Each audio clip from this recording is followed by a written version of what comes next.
Chapter 33. The Specksnider.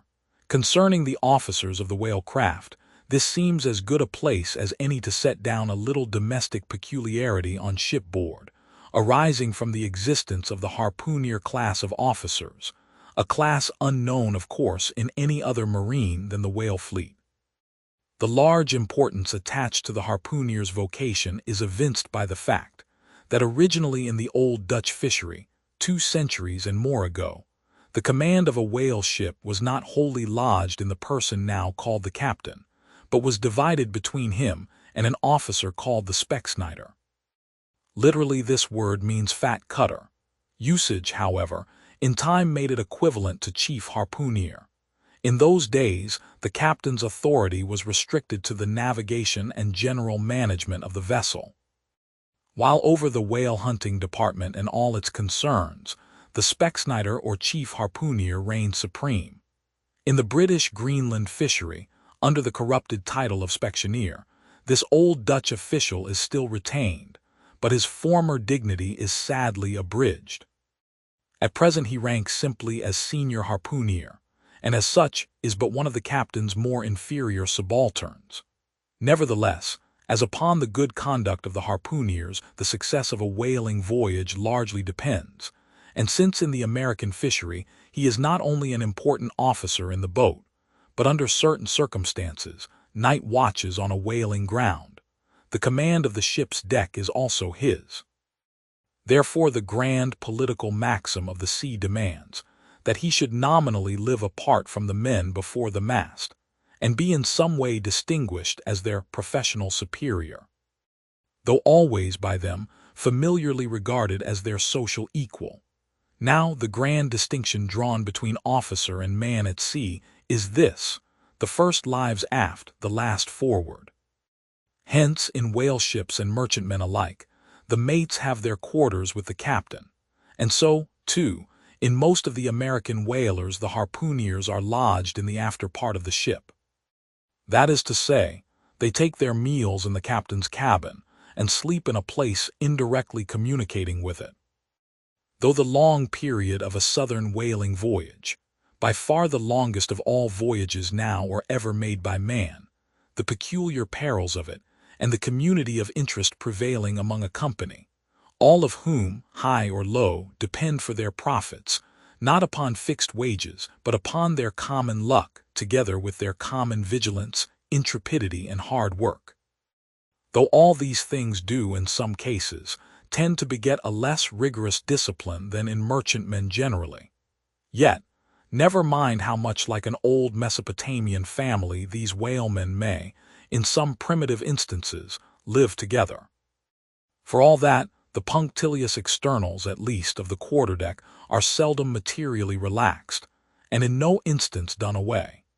Indeed, many are the Nantucket ships in which you will see the skipper parading his quarterdeck with an elated grandeur not surpassed in any military navy, nay, extorting almost as much outward homage as if he wore the imperial purple, and not the shabbiest of pilot cloth. And though of all men, the moody captain of the Pequod was the least given to that sort of shallowest assumption, and though the only homage he ever exacted was implicit, instantaneous obedience, though he required no man to remove the shoes from his feet ere stepping upon the quarterdeck, and though there were times when, owing to peculiar circumstances connected with events hereafter to be detailed, he addressed them in unusual terms, whether of condescension or in terrorem or otherwise. Yet even Captain Ahab was by no means unobservant of the paramount forms and usages of the sea, nor perhaps will it fail to be eventually perceived that behind those forms and usages, as it were, he sometimes masked himself, incidentally making use of them for other and more private ends than they were legitimately intended to subserve. That certain sultanism of his brain, which had otherwise in a good degree remained unmanifested. Through those forms that same sultanism became incarnate in an irresistible dictatorship.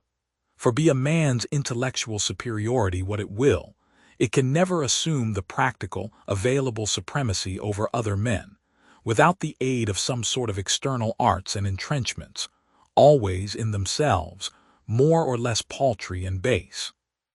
This it is that forever keeps God's true princes of the empire from the world's hustings, and leaves the highest honors that this air can give to those men who become famous more through their infinite inferiority to the choice hidden handful of the divine inert, than through their undoubted superiority over the dead level of the mass.